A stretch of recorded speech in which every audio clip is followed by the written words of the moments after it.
Queridos, vamos abrir a Escritura na Epístola de Paulo aos Coríntios.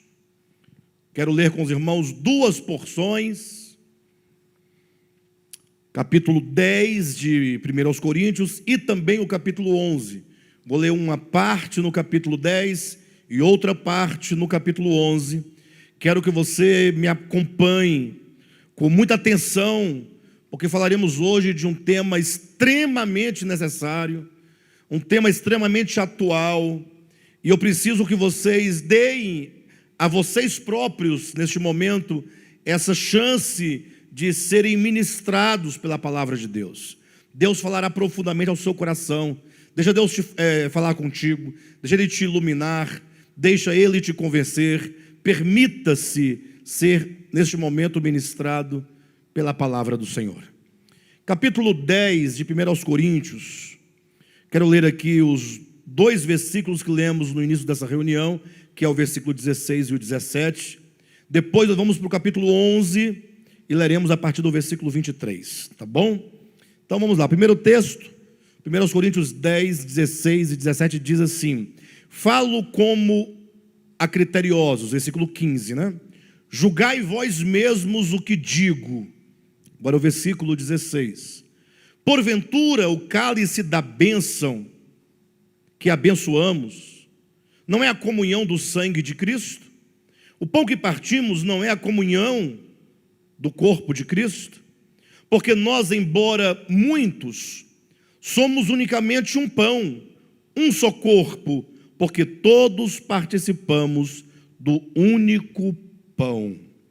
Capítulo 11, ainda de 1 aos Coríntios, a partir do versículo 23 em diante, que diz assim: porque eu recebi do Senhor o que também vos entreguei, que o Senhor Jesus, na noite em que foi traído, tomou o pão e, tendo dado graças, o partiu e disse: isto é o meu corpo que é dado por vós, fazei isto em memória de mim.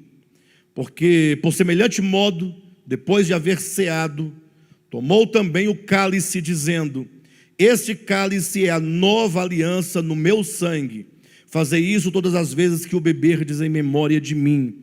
Porque todas as vezes que comerdes este pão e beberdes o cálice, anunciais a morte do Senhor até que Ele venha. Por isso, aquele que comer o pão ou beber o cálice do Senhor indignamente, será réu do corpo e do sangue do Senhor. Examine-se, pois, o homem a si mesmo, e assim coma do pão e beba do cálice. Pois quem come e bebe sem discernir o corpo, come e bebe juízo para si. Eis a razão porque há entre vós muitos fracos e doentes, e não poucos que dormem. Porque se nos julgássemos a nós mesmos, não seríamos julgados. Mas quando julgados, somos disciplinados pelo Senhor, para não sermos condenados com o mundo. Glória a Deus. Até aí está bom? Queridos, quando se fala do partir do pão, nós entramos num terreno já muito debatido ao longo de muitos séculos, inclusive, e que tem sido também um tema agora trazido a novas discussões nos nossos dias. Eu não tenho tempo, nem tenho a intenção de tratar sobre todos os problemas relacionados à questão do partir do pão. Na verdade, eu quero extrair daqui apenas os ensinamentos positivos que o próprio texto nos traz, mas vale a pena lembrar que desde a história da igreja, da Idade Média, entrando depois pela Reforma Protestante, depois pelo movimento neopentecostal, muito debate tem sido trazido à tona, sobretudo nesses últimos dias, no que diz respeito à relativização desse tema, dessa prática. Há aqueles que dizem ou que entendem que a prática do que aqui acabamos de fazer não deve ser realizada. Eles entendem que só foi preciso que se fizesse no dia que Cristo realizou lá no cenáculo antes da sua morte, né? Há outros que entendem, inclusive, que o partir do pão seria comer, almoçar ou jantar na casa uns dos outros, né? Quando você vai à casa de um irmão, de um amigo, de uma pessoa, ou alguém vai à sua casa e ali vocês almoçam, eles entendem que ali seria o partir do pão. Entretanto, se esquecem que para comer uma refeição juntos, a palavra, a expressão correta é partir, ou melhor, é repartir o pão. Quando você convida alguém para almoçar na sua casa, você está repartindo com aquela pessoa o pão. Ao passo que a Escritura, ela fala sobre o partir do pão, porque é Cristo quem instaura isso momentos antes da sua morte, para sinalizar aos homens o sentido e o significado mais profundo da sua obra, tanto que ele realizou, quanto dos efeitos dessa obra sobre aqueles que viriam a crer no seu nome. E é isso que eu quero transmitir para os irmãos. Paulo, depois de tantos anos, ele fala então à igreja de Corinto, eu digo, depois de tantos anos da morte, ressurreição e ascensão de Jesus, ele diz: olha, o que eu recebi de Jesus foi o que eu também transmiti para vocês. E Paulo está dizendo: olha, o que eu ensinei para vocês acerca do partir do pão, eu primeiramente recebi de Cristo.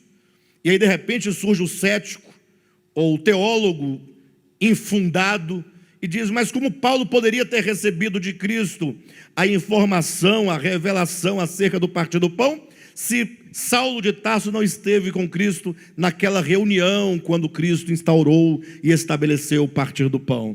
Ora, muito simples, não somente o partir do pão, mas todas as demais mensagens e verdades que Cristo ensinou aos apóstolos, Jesus ensinou em particular para o apóstolo Paulo.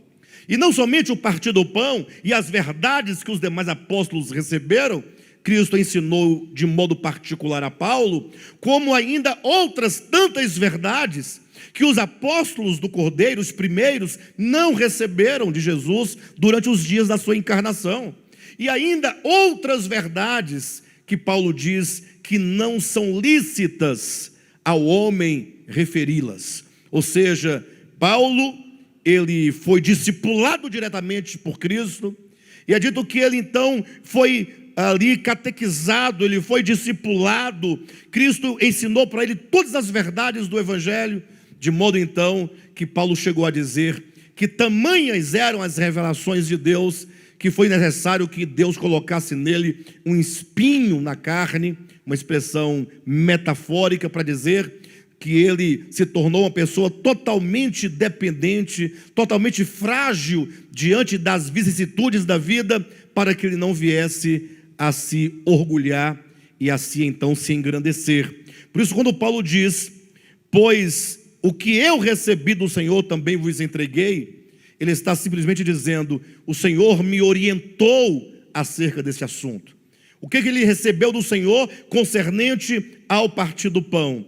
Ele diz então daquele momento em que Cristo estava ali com os discípulos no cenáculo, ou seja, aqueles momentos memoráveis, aqueles ensinamentos, aquela memória, como é dito que eles deveriam partir o pão até que Cristo viesse. Paulo reconstrói esse contexto para poder então nos trazer lições belíssimas, lições maravilhosas. E para tanto, é importante que nós percebamos que quando Paulo ele fala acerca do partir do pão, ele fala pelo menos em dois termos. O primeiro você pode encontrar quando ele relata expressamente as palavras de Jesus: porque o que eu recebi do Senhor também vos entreguei. 2 pontos. Aí começa então: que o Senhor Jesus, na noite que foi traído, tomou o pão. E então no versículo 25: por semelhante modo, depois de haver ceado, tomou também o cálice. Paulo então fala sobre o pão e sobre o cálice enquanto elementos simbólicos, mas embora simbólicos, são significativos. E é isso que eu quero que os irmãos entendam nessa noite.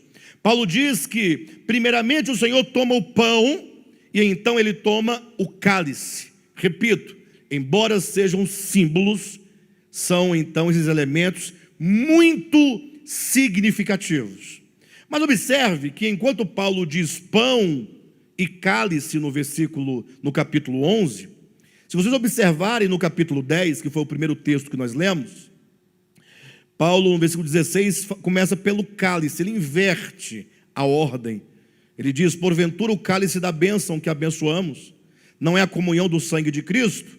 E ele diz então: e o pão que partimos não é a comunhão do corpo de Cristo? Ou seja, nos dois momentos em que Paulo fala sobre o partir do pão, ele coloca em duas ordens distintas. No capítulo 11, ele fala sobre o pão e então o cálice. No capítulo 10, ele fala o contrário. Ele fala do cálice e então do pão. Quando o apóstolo Paulo, ele fala de dois modos o mesmo objeto, é porque ele nos chama a atenção para duas grandes verdades que o partir do pão, embora simbólico, mas muito significativo, quer nos ensinar. O primeiro ensinamento, e eu chamo a sua atenção, é que aquele pão que Jesus toma naquele momento, porque eles estavam ali tomando a ceia da Páscoa. Aquela Páscoa que os judeus faziam desde Êxodo capítulo 12, durante toda a sua história, o povo de Israel praticava ali aquela Páscoa com um cordeiro imolado, cordeiro assado, com vinho, ervas amargas, que era uma memória, que era uma lembrança da grande libertação que eles receberam de Deus quando eram escravos no Egito. E então agora todos os anos eles praticavam a Páscoa, e a Páscoa se celebrava, portanto, com uma grande ceia. Então imagine vocês que está lá Jesus tomando essa ceia com os apóstolos. Entenda ceia enquanto uma refeição noturna, embora fosse uma refeição determinada por Deus, era a festa da Páscoa. Estava Jesus tomando essa Páscoa com os seus discípulos. E aí vale a pena notar que aquela Páscoa em que Cristo estava ali, tomando com seus discípulos aquela ceia, foi a última Páscoa. Dali para frente não houve e não deveria mais haver, pelo menos no entendimento do Novo Testamento, mais nenhuma celebração da Páscoa. Por qual motivo? Porque Cristo, naquele momento, depois de sair do cenáculo, ele se dirige então para o Getsêmani. Do Getsêmani ele se dirige para ser julgado, depois de preso, e então ele vai para o Calvário, onde ele é crucificado, e na sua cruz, na sua morte, Cristo, ele é ali o Cordeiro Pascal em realidade. Ou seja, o que o símbolo da Páscoa representava se cumpriu e se concretizou na pessoa do Cristo crucificado.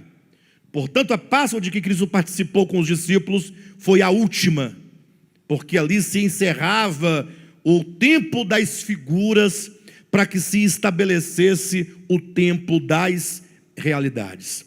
Mas estando Jesus ali comendo, diz o texto, enquanto comiam, não é assim que diz na sua Bíblia? Capítulo 11, versículo 23, que o Senhor Jesus, na noite que foi traído, tomou o pão e tendo dado graças. Quando você lê esse texto, acompanhado de Mateus capítulo 26, que relata esse episódio, começa assim o texto de Mateus: enquanto comiam. E a pergunta que se faz, naturalmente, é: enquanto comiam o quê? Ora, enquanto comiam a Páscoa, eles estavam comendo a Páscoa, como disse agora há pouco, a última Páscoa dos judeus. Então foi no meio de uma celebração de Páscoa que Cristo então ele toma um pão, e ao retirar este pão, portanto, dentre todos os elementos que estavam naquela ceia, ele agora particulariza o pão para fazê-lo significar uma verdade espiritual. Entenda você que nós estamos trabalhando aqui com símbolos, não com sombras. Logo alguém vai questionar: pastor, você acabou de falar que a última Páscoa encerrou o tempo das figuras, encerrou o tempo das sombras, o tempo da lei, para entrar o tempo da realidade. Agora de repente você fala que Cristo traz um pão. Ora, você vai notar que em todo o Novo Testamento, sobretudo no último livro, que é o Apocalipse, escrito no final do primeiro século, eles estão cheios de símbolos. Os símbolos não necessariamente eles profetizam uma realidade vindoura. Então, se os símbolos do Antigo Testamento, enquanto sombras e figuras, profetizavam uma realidade por vir, eles se apagam e deixam de existir quando Cristo chega como a realidade de todas as coisas. Agora, quando Cristo pega um pão, é como que ele quisesse dizer: olha, uma verdade ilustrada, ela não raras vezes, ela é mais clara e ela ensina muito mais do que palavras expressas. Até porque o símbolo, enquanto uma metáfora, ela vem carregado de sentido, e então esse significado, esse sentido pode ser levado de gerações em gerações. E toda vez que se realiza a celebração do partir do pão, esses elementos evocam o sentido que Cristo quis dar naquele momento. Por isso Cristo diz: olha, isto é o meu corpo que é dado por vós. Essa é a ordem que Paulo coloca em 1 Coríntios capítulo 11. Primeiramente apresentando o pão como símbolo do corpo de Cristo. Em seguida, tomando o cálice como símbolo do sangue de Cristo. Então a primeira verdade a ser aqui entendida é a verdade que está ali implícita no pão e no vinho. É a verdade acerca da encarnação do Cristo e também da sua morte na cruz do Calvário. Essas duas grandes verdades, elas são anunciadas, elas são proclamadas no partir do pão. Ou seja, o pão e o vinho, eles são sinalizadores, como quem quer dizer: olha, um dia o Cristo de Deus se fez carne, ele se faz homem, ele se faz pão, ele se faz humanidade, ele se faz corpo. Essa verdade é muito profunda, porque o sentido dela maior é que para que o Cristo de Deus se tornasse a nossa redenção, era preciso que ele se fizesse participante de carne e sangue à nossa semelhança. Ou seja, ele deveria se identificar conosco na forma humana, com natureza humana, na humanidade, e uma vez identificado com o homem, sendo homem e vivendo como homem, sendo tentado como homem, sofrendo e padecendo todas as coisas como homem, ele pudesse então sentir, saber, experimentar o que nós experimentamos, e ele, vencendo o pecado, se tornar, portanto, aquele que é o Cordeiro substituto, o Cordeiro vicário. E quando Cristo então ele parte o pão, ele rasga o pão, ele está dizendo: é o meu corpo que está sendo partido, que está sendo rompido, é exatamente todos os meus sofrimentos em prol de todos aqueles que virem a crer. Nesse momento algo me chama a atenção, sempre quando eu leio esse texto, é que durante muito tempo, eu mesmo vi acontecer isso centenas de vezes, sem nenhum exagero. O cristianismo transformou esse momento do partir do pão num momento de muita acusação, porque as pessoas aprenderam e foram ensinadas que só podem participar aqueles que estão em condições de participar. E eles se esquecem que Cristo está dizendo exatamente o oposto. Ele fala: olha, eu vou ser partido, esse pão sendo partido, que é o meu corpo sendo partido, é exatamente para redimir vocês. E se redime de quê? Se redime do pecado. Ou seja, aquele que não tem pecado, aquele que se sente justo pelos seus atos, pelas suas obras, pelo seu viver humano, esse é que não está qualificado para participar dessa mesa, que é uma mesa que proclama a redenção. A redenção é algo que tem que ser compreendido. Paulo falou alto e bom som sobre isso, mas poucos ouvidos entenderam, ou poucos ouvidos ouviram, quando Paulo disse assim: olha, porque Deus, presta atenção nisso, me refiro a 2 Coríntios, capítulo 5, versículo 18 em diante, porque Deus estava em Cristo. Olha que coisa maravilhosa. Esse texto tem que ser lido várias vezes, ponto a ponto, permitindo que você não somente compreenda, mas que as palavras entrem no seu coração. Quando Cristo, enquanto o pão simbólico estava sendo partido, Deus não estava no céu irado, de costas, raivoso, furioso. Não, ele estava em Cristo, reconciliando consigo mesmo o mundo. O mundo. Entenda de uma vez por todas que quando diz que este pão foi partido, fala primeiramente do sacrifício daquele que, sendo Cristo de Deus, se encarnou, se fez homem, participante de carne e sangue, nossa semelhança, para então sofrer a morte que não nos imputa o pecado, não nos imputa a culpa. É uma morte que não reivindica, que não reclama, que não seleciona. É uma morte todo inclusiva, é uma morte todo generosa.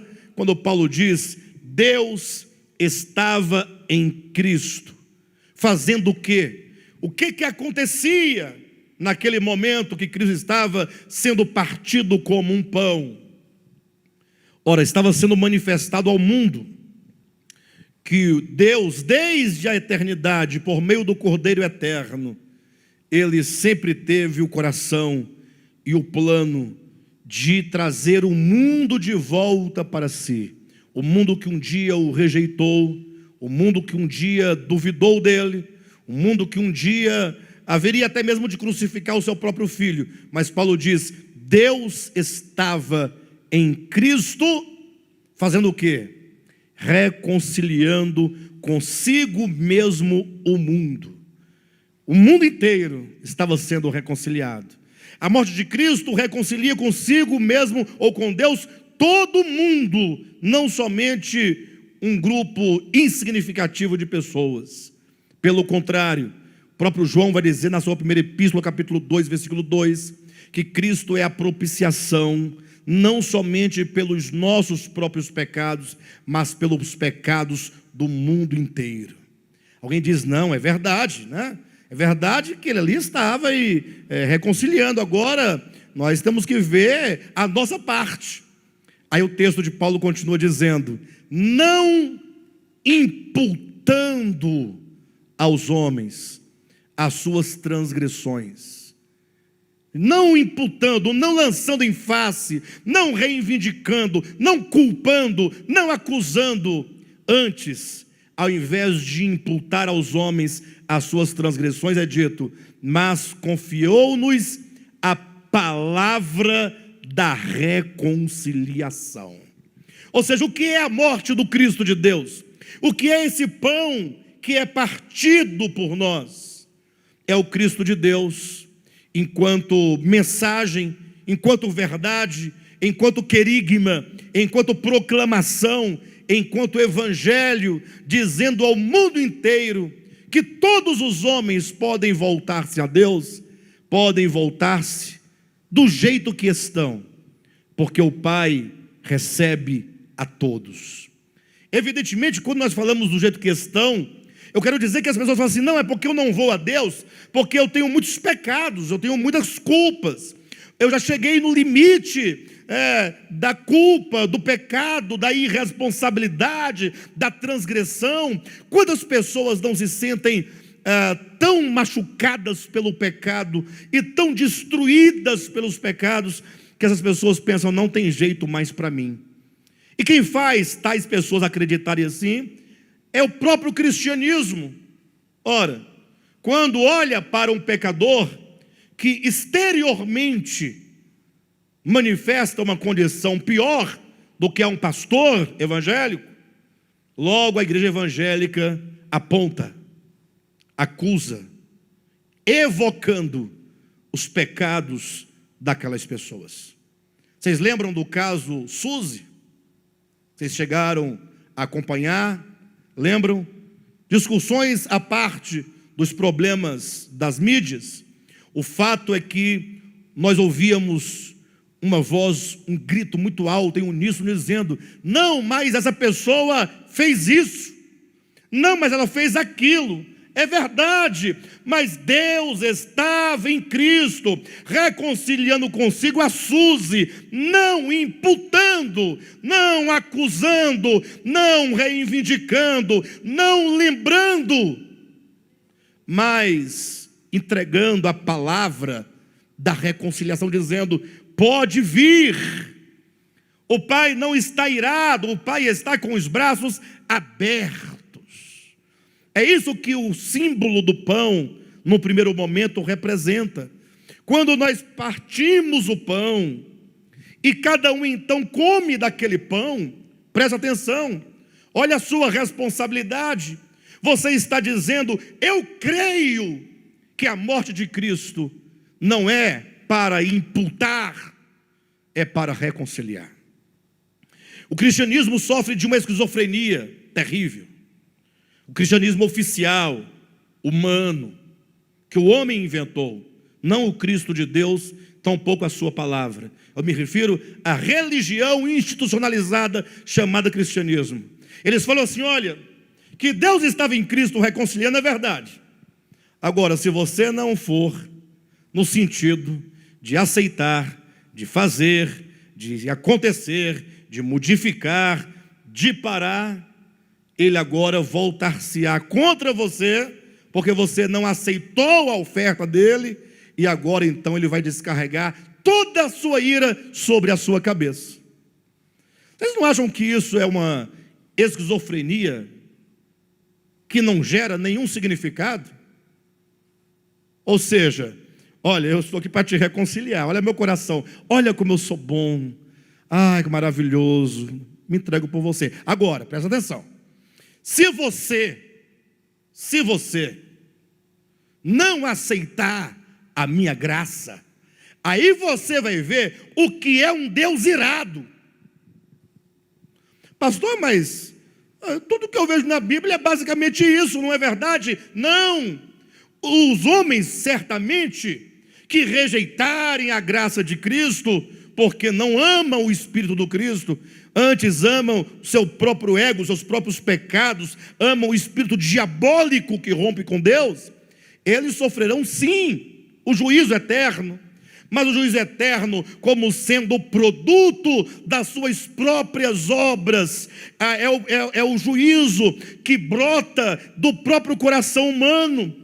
É aquilo que vem contra o homem, que o próprio homem plantou, não procede diretamente ou ativamente de Deus. Pelo contrário, quando Deus olha e vê que o juízo está para vir, é dito que ele chora. Quando Cristo vai chegando ali, pela região alta da Jerusalém antiga, e ele vê lá embaixo o templo, ele vê a cidade, e ele vê ali como um profeta, como um vidente, ele pode ver os exércitos romanos se dirigindo, já em visão, isso numa percepção espiritual, porque isso só viria a acontecer há 35 anos depois que Jesus está aqui olhando para Jerusalém, mas ele pode antever, e ele pode ver os exércitos romanos destruindo Jerusalém, e ele vê toda aquela carnificina, todo aquele sangue, toda aquela destruição, toda aquela humilhação, e vendo Cristo o que aconteceria com Jerusalém, como resultado do seu próprio pecado, Jesus chorou, e chorando, porque ele via ali o juízo recaindo em visão, disse Jesus: Jerusalém, Jerusalém, que matas os profetas. Cuidado, que matas os profetas não é palavra de acusação, não é imputação. Que matas os profetas quer dizer: Deus nunca deixou vocês sem uma voz para convidá-los ao arrependimento. Vocês mataram a voz, vocês não ouviram a voz, vocês rejeitaram a voz, que são os profetas. Quantas vezes eu quis acolher vocês debaixo das minhas asas, como uma galinha faz com seus pintinhos, mas vocês não quiseram. Desde então, portanto, vos digo que esta casa ficará deserta. E essa expressão, essa casa ficará deserta, é que é o sentido. Primeiramente, Cristo vê o juízo, que recairia. Em seguida, ele chora. Em terceiro lugar, ele lamenta. Em quarto lugar, ele diz: como vocês não quiseram, o morador dessa casa, que é a razão porque essa casa ainda está aqui, ele deixará vocês. Ou seja, o juízo só poderá vir sobre vocês quando então esse que habita falar assim: bem, eu estou indo. Tanto é que o versículo seguinte do capítulo 23 de Mateus, ou entrando no capítulo 24, Mateus coloca assim: saindo Jesus do templo. Olha que coisa interessante. Primeiro ele anuncia: essa casa ficará deserta. Em seguida, saindo Jesus do templo, para demonstrar literariamente, dentro de um simbolismo, que o habitante agora deixa a casa. É como que dissesse: vocês não me querem, vocês não me recebem, vocês não amam a verdade, não desejam por Deus, então eu deixarei vocês livres daquilo que vocês não querem. Deus simplesmente entrega. E uma casa vazia agora se torna alvo de muitos inimigos. O juízo, portanto, recaído sobre Jerusalém, é o resultado de Deus ter entregue Jerusalém aos seus próprios caminhos. Quando o homem é entregue a si mesmo e aos seus próprios caminhos, tudo o que ele colhe certamente estará em consonância com seu próprio coração perverso. Aquele que semeia para a carne, da carne colherá corrupção, mas aquele que semeia para o Espírito, do Espírito colherá a vida eterna. Então veja que a grande mensagem do pão partido é primeiramente este: você que hoje pegou o pão, comeu, entenda, declare, seja um ato de fé, uma declaração de fé que diz: Deus enviou seu Filho, que se fez pão, e o Verbo se fez pão e habitou entre nós, se fez carne, para que seu corpo, agora substancializado, pudesse ter se partido, pudesse então sofrer a morte vicária, então derramando o seu sangue, que é o sangue da nova aliança. E essa aliança, portanto, que se inaugura com a morte de Cristo, com o partir do pão, é uma morte que inaugura um período eterno chamado nova aliança, como que diz: Deus não trata o homem segundo os seus próprios pecados. Na nova aliança, Deus trata o homem segundo aquilo que o seu Filho é e tudo aquilo que ele realizou. Esse é o primeiro sentido. Mas há um segundo significado, que é o que está no capítulo 10 de 1 Coríntios, versículos 16 e 17, quando Paulo diz: porventura o cálice da bênção que abençoamos não é a comunhão do sangue de Cristo? E o pão que partimos não é a comunhão do corpo de Cristo? Porque nós, embora muitos, somos unicamente um pão, um só corpo, porque todos participamos do único pão. E aqui Paulo inverte a proposição. Se no capítulo 11 ele fala sobre o pão e o vinho, aqui ele diz sobre o vinho e o pão. Por quê? Porque quando ele diz primeiramente o pão e o vinho, ou o Cristo encarnado para morrer na cruz, ser partido e derramar o seu sangue, é para nos redimir. Redimir você. É um aspecto individual. Ele morre por todos, mas embora a sua morte seja por todos, cada alma que se converte ao Evangelho sofre um processo individual. Por isso que cada um tem o seu momento, cada um tem a sua hora. Uns avançaram mais, outros avançaram menos, porque é um processo individual. A morte é para todos, mas cada um tem o seu momento de experimentar. Agora entenda uma coisa, olhem para mim em nome de Jesus e abra o seu coração. Puxa vida, quão poucas pessoas entenderam o espírito do Evangelho. Deixe-me evocar o que eu acabei de dizer agora, para entrar na segunda parte. Deus estava em Cristo. Vocês creem nisso? De verdade? Verdade mesmo? Fazendo o quê? Reconciliando. Qual é a palavra aqui do Evangelho? O que a obra de Cristo na cruz realiza? Reconciliação. Viu, irmã Natália? Não existe evangelho sem reconciliação. Não existe obra de redenção sem reconciliação. Isso todo mundo crê.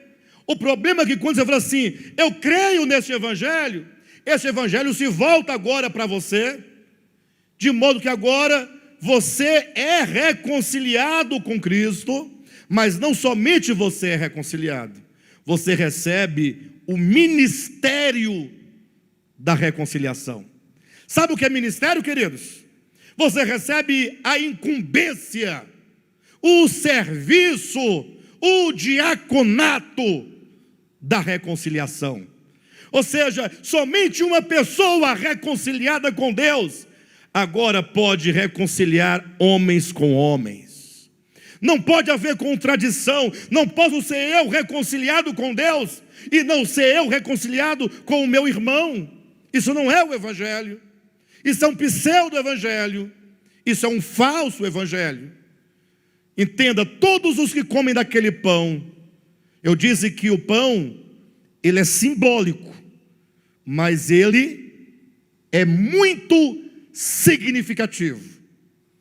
Então, aquele que toma do pão está dizendo, eu creio que Cristo é a minha reconciliação, que Ele não imputa a mim os meus pecados, que Ele não exige de mim o que eu não tenho para dar, que Ele se dá por mim e se compromete por meio de uma nova aliança que vai me curar completamente, que vai me transformar completamente. Agora, que você crê desse modo, porque você come aquele pão. Comer o pão significa declarar que assim crê, que assim tem fé, que assim agora você se apropria dessa verdade. Agora você recebe um ministério, que é o ministério da reconciliação. É como que dissesse, assim como você foi reconciliado com o Pai, você agora será um reconciliador de homens. Vocês entendem? Dudu entende? O Mel que entende. Vejam, queridos, recebeu o ministério da reconciliação. Esse ministério me reconcilia com Deus. O homem reconciliado com Deus, ele não carrega sua culpa mais. Ele não é uma pessoa acusada. Ele não é uma pessoa que leva fardos. Nós temos uma coisa muito interessante. Nós nos preocupamos muito com o que as pessoas pensam de nós. Vocês têm essa preocupação, não tem? Todos nós temos. Isso aí é o nosso ego.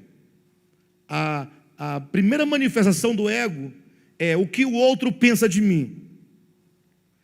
E o que os outros pensam de nós, vou te falar o que é. É o pior que você possa imaginar. O que as pessoas pensam de você é o pior.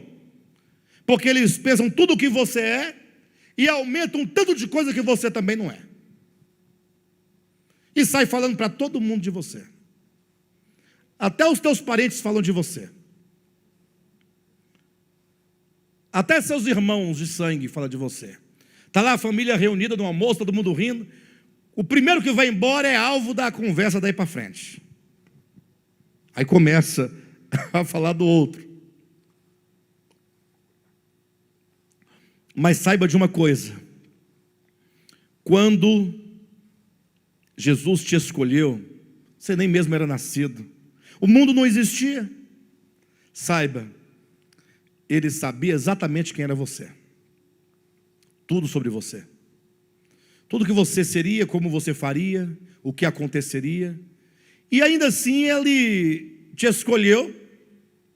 E não somente te escolheu, mas Ele entregou como oferta por você o seu próprio filho. Pedro não vai dizer que nós não fomos comprados, não foi por ouro nem prata, mas foi pelo precioso sangue do Cordeiro de Deus sem pecado, morto desde a fundação do mundo. Então, quando você entende que Deus em Cristo te reconciliou consigo mesmo, está dizendo: filho, não leve culpa. Eu sei quem é você, teus pecados estão perdoados. Não carregue o peso do passado sobre as suas costas. E lembre-se que passado é mesmo um minuto anterior ao que estamos aqui falando, já é passado. E então agora, quem é reconciliado com Deus, agora ele pode estar reconciliado consigo mesmo. Como diz: justificados, pois, com Cristo, com Deus, mediante a fé, temos paz com Deus por meio de Cristo Jesus. Você pode ter paz com Deus. Ninguém pode te acusar. Pode até tentar, mas a acusação não pode entrar no seu coração. Uma pessoa reconciliada com Deus é uma pessoa reconciliada consigo mesma. E essa pessoa agora reconciliada consigo mesma, ela agora vai poder ser um instrumento para reconciliar outros com Deus, e outros consigo mesmo, e outros com outros. Mas para tanto, você terá que se investir do Evangelho e não permitir que no seu coração brote nenhum pensamento, nenhuma suposição de acusação contra outro. Nunca. Absolutamente nunca. Carregue sempre no seu coração a palavra da reconciliação. Qual é a palavra da reconciliação? Deus estava em Cristo reconciliando consigo mesmo o mundo, não imputando aos homens as suas transgressões. Não imputando aos homens as suas transgressões. Se Deus não imputa aos homens as suas transgressões, por que nós o fazemos? E aí você se entende que uma vez que você foi reconciliado com Deus e consigo mesmo, agora a vida do Evangelho é um convite para a anulação total, plena, de todo o nosso ego. Por quê? Porque é o ego que nos separa. Você já ouviu alguém reivindicando algo de alguém? Alguém que reivindica do outro. E geralmente quem reivindica algo do outro é porque este que reivindica tem direitos. E o que é reivindicado, ou aquele de quem se reivindica algo, é alguém que deixou a desejar em algum aspecto, que falhou em algum aspecto. Este que reivindica, portanto, ele é como que dissesse: o direito é meu, você é o culpado, você me deve, portanto, eu estou reivindicando que você realize, que você cumpra, que você seja, que você faça. Como Deus não tem ego, porque ego é a máscara do homem caído, então Deus não imputa, não exige, não reclama, ele só entrega, se dá, perdoa, gracioso, chora, lamenta quando o homem não recebe a sua graça.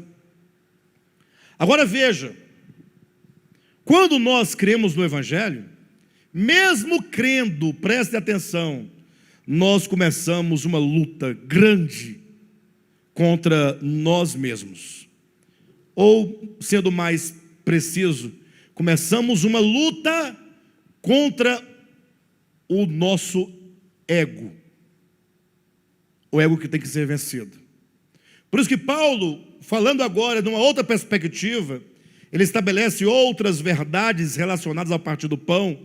Ele diz assim no capítulo 10 de 1 Coríntios, versículo 16: porque o cálice da bênção que abençoamos não é a comunhão do sangue de Cristo. O que ele quer dizer, o cálice da bênção?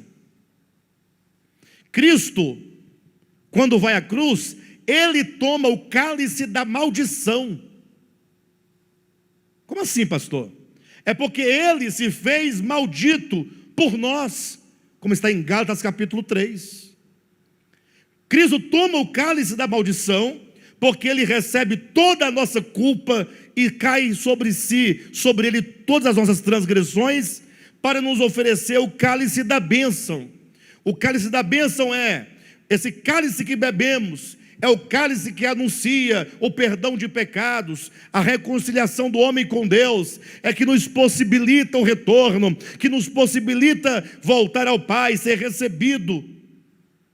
E ele diz: porventura esse cálice da bênção que abençoamos não é a comunhão do sangue de Cristo? Em outras palavras, todos nós, os que cremos, quando tomamos aquele cálicezinho do vinho, é como que nós dissemos assim: olha, puxa vida. Vou colocar aqui, eu olho para a Natália. Alguém olha para a Natália assim, e aqui deve ter pessoas que possivelmente pode ter ocorrido isso ou não, e pensa assim: vem cá, o que aquela irmã está fazendo lá no louvor?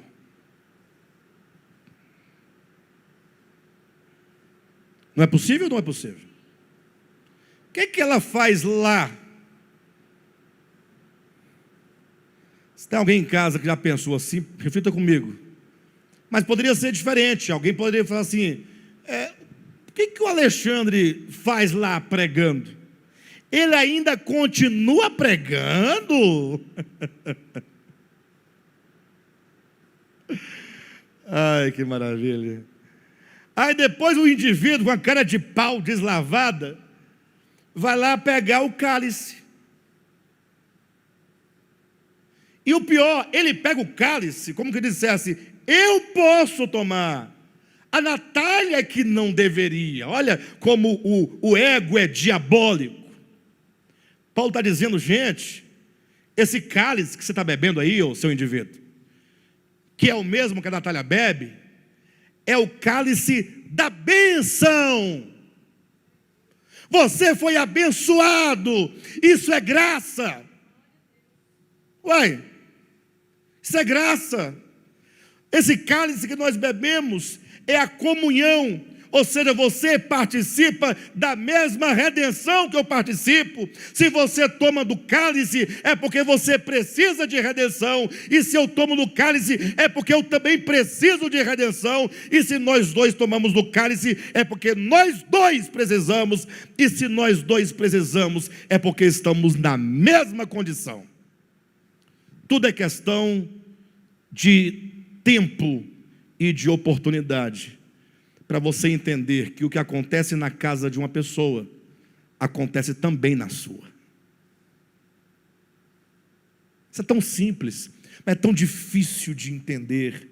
O ego do ser humano, ele é terrível, porque ele não consegue perceber essas nuances tão claras.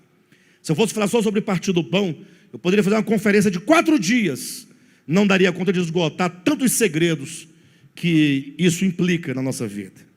E ele continua dizendo, portanto, no versículo 16: e o pão que partimos não é a comunhão do corpo de Cristo? O que ele quer dizer, comunhão do corpo de Cristo? Nós participamos do mesmo Cristo, do mesmo pão, mas ele explica no versículo 17: porque nós, embora muitos. E aqui é um ponto que, se você crê no Evangelho, você não tem como se livrar disso. E se você quer se livrar disso, é muito provável que você nunca tenha crido no Evangelho. Ele diz: porque nós, embora muitos, todos os que creram no Cristo que se fez pão, que se fez carne, no Cristo que, tendo se feito pão, foi partido na cruz. Todos os que creem, são muitos.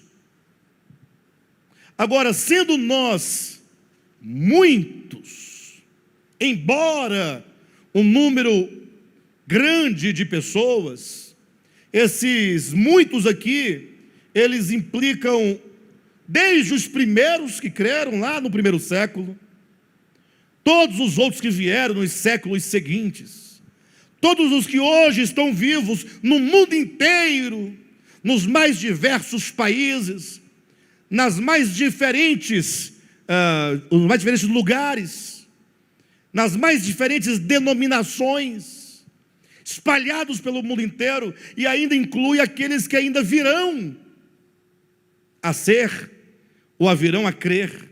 Nós, embora muitos, somos unicamente um pão. É o que eu dizia agora há pouco. Quando você come aquele pãozinho,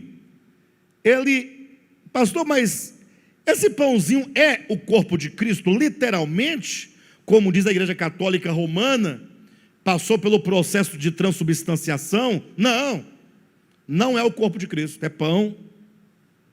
Pastor, mas você está desprezando o pão? Não, eu tenho que dar ao pão a dimensão que ele tem.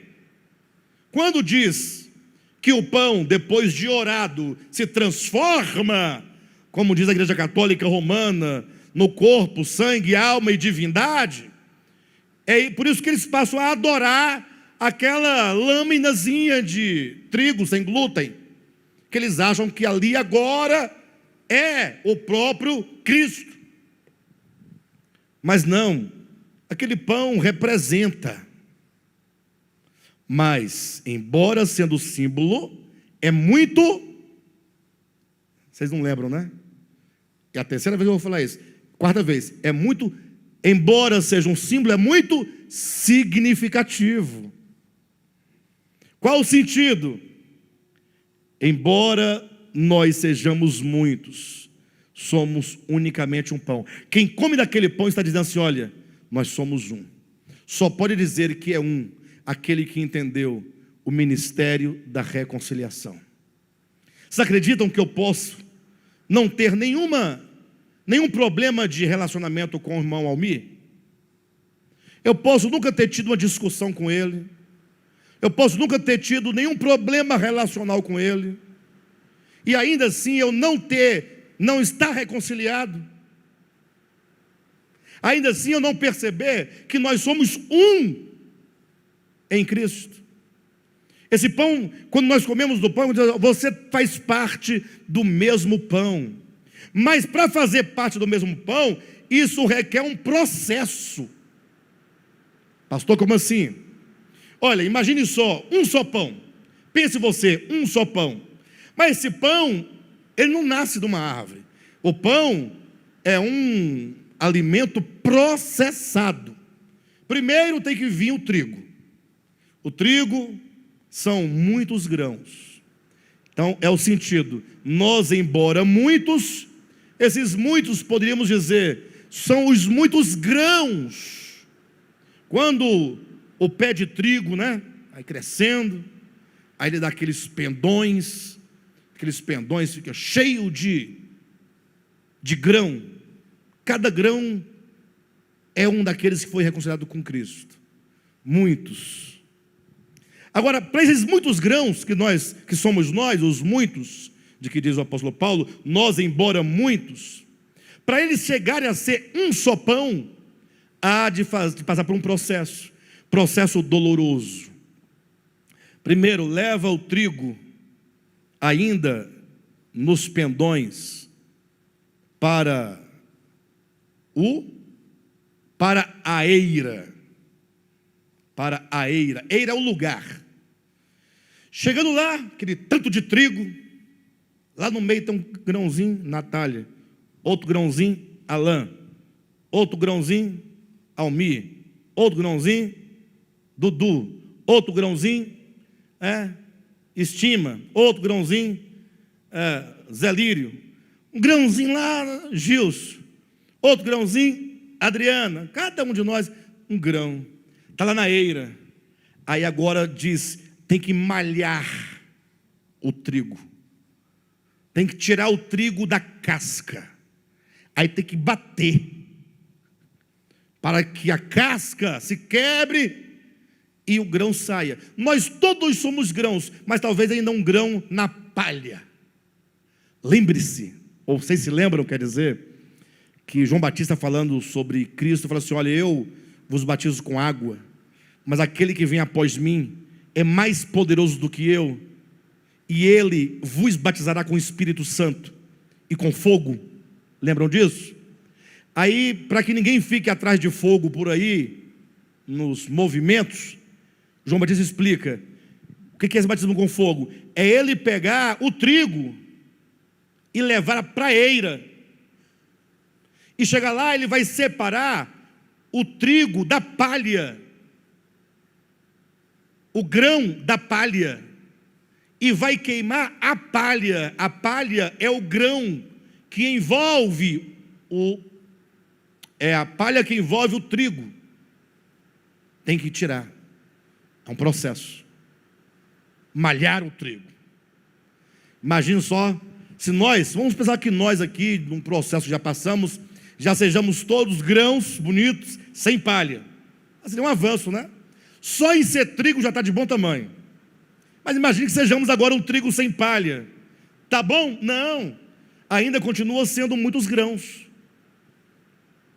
O que tem que fazer? Tem que moer o grão. Colocar o grão dentro de uma, como é que dá o nome? De um pilão, se fosse assim, né? Mas dentro de um moedor. Hã? Não, moedor. Triturar. Moedor. Tá, depois a gente conversa sobre o TA, tá bom? Aí, que eu vi assim, você é máquina de TA, não é fazer tecido não. É para triturar o grão. Ou que seja no pilão, né? Batendo. Moinho. Moinho. Também, moinho. O fato é que agora o grão tem que ser quebrado. Irmãos, quanto de nós ainda precisa de ser quebrado? É o tanto de resistência que nós ainda temos.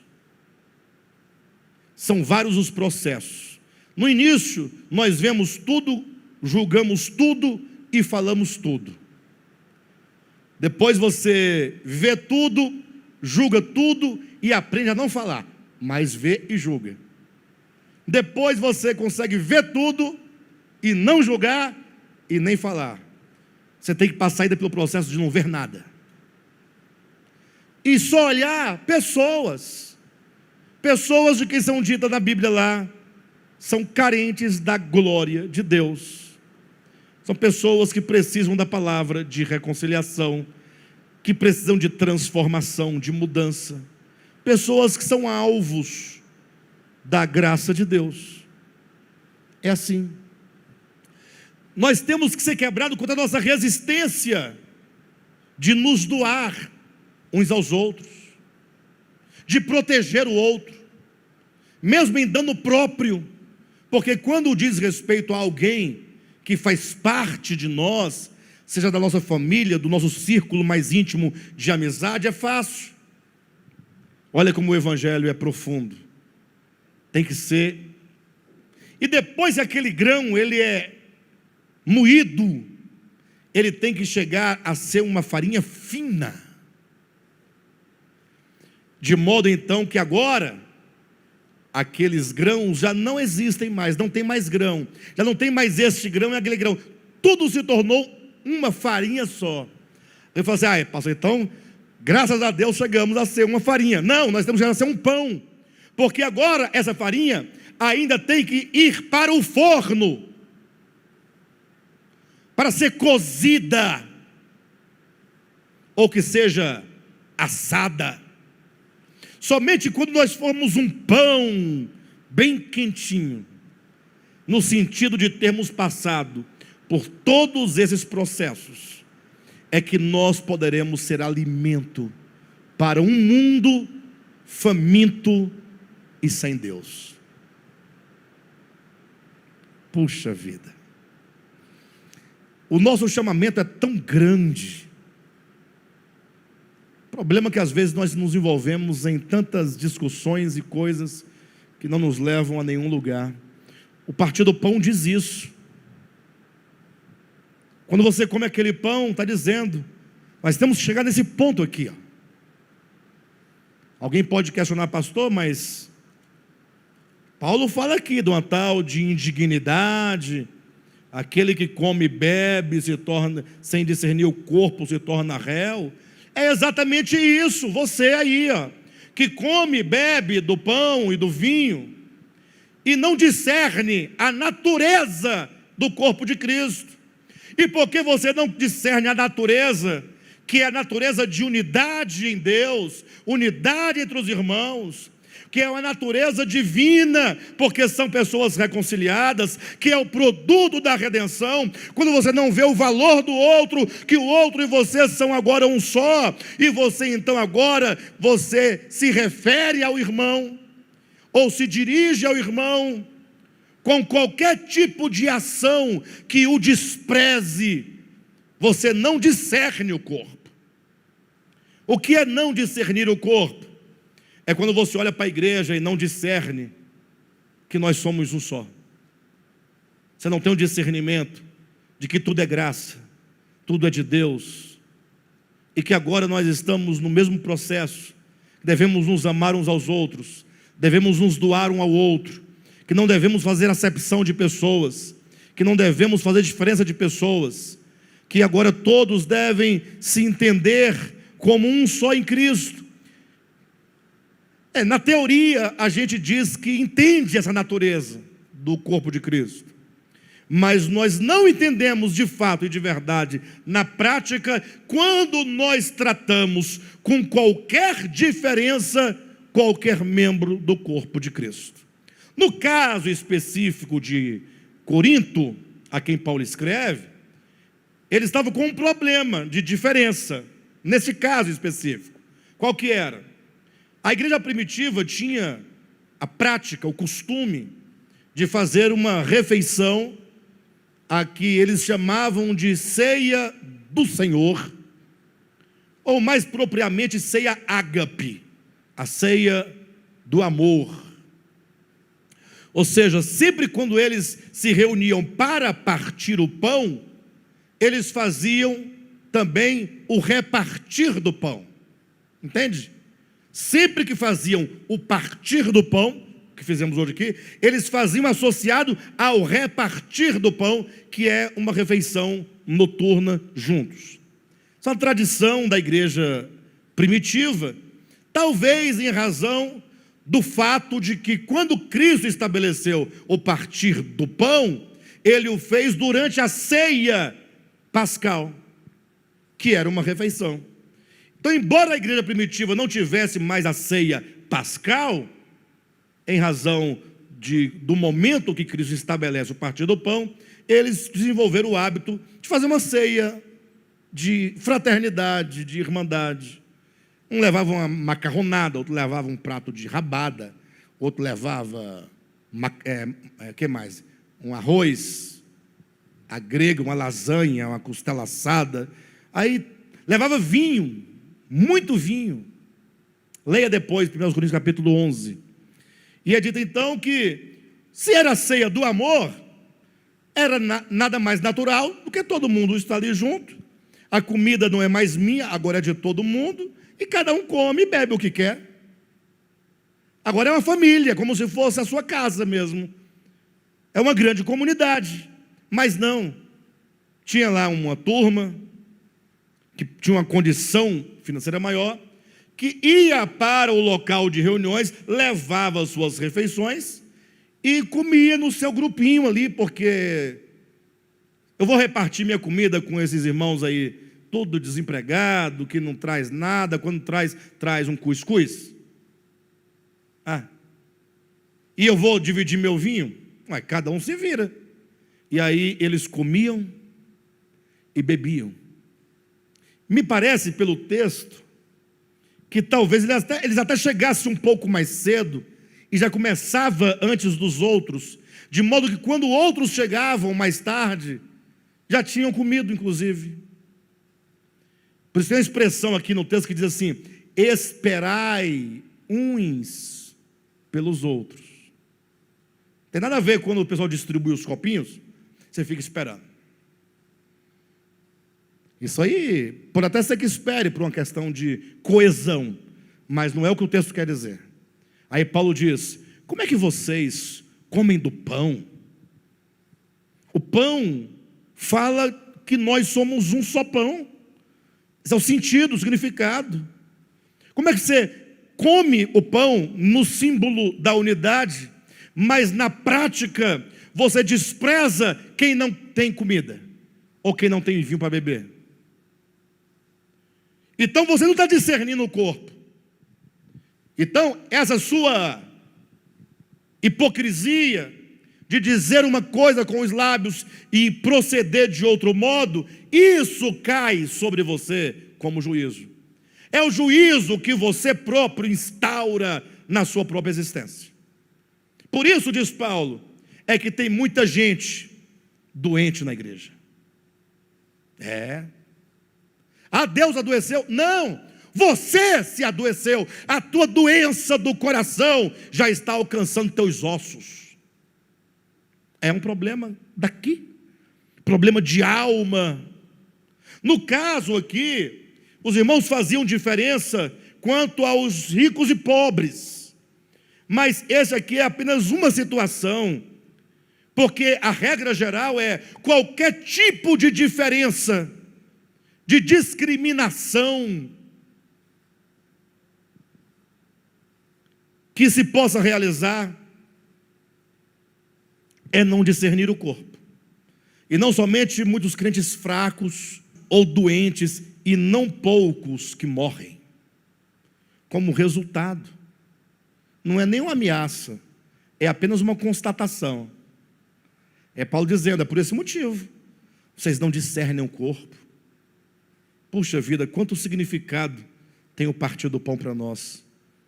Que nós possamos entender que o nosso chamamento é muito grande, muito profundo. Quero convidar a igreja a se apropriar dessas verdades. Em suma, entenda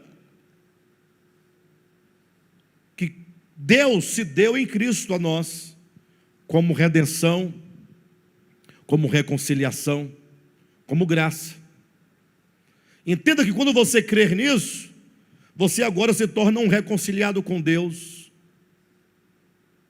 que agora se reconcilia consigo mesmo, quanto à sua própria consciência, e que agora você pode ser um reconciliador, na medida e na proporção que você agora leva essa palavra a outras pessoas, e que agora você como tal, você entende a unidade, pão ou um só pão enquanto unidade. E olha que ainda é processo, porque nós ainda vamos entender a nossa unidade, não somente enquanto o corpo de Cristo, mas um dia você vai entender a sua unidade com todo o cosmo, porque estar unido com Deus é estar unido com toda a criação de Deus. Mas são processos e um tema que nós trataremos noutra ocasião. Por hoje, fica aqui essa palavra a todos os irmãos.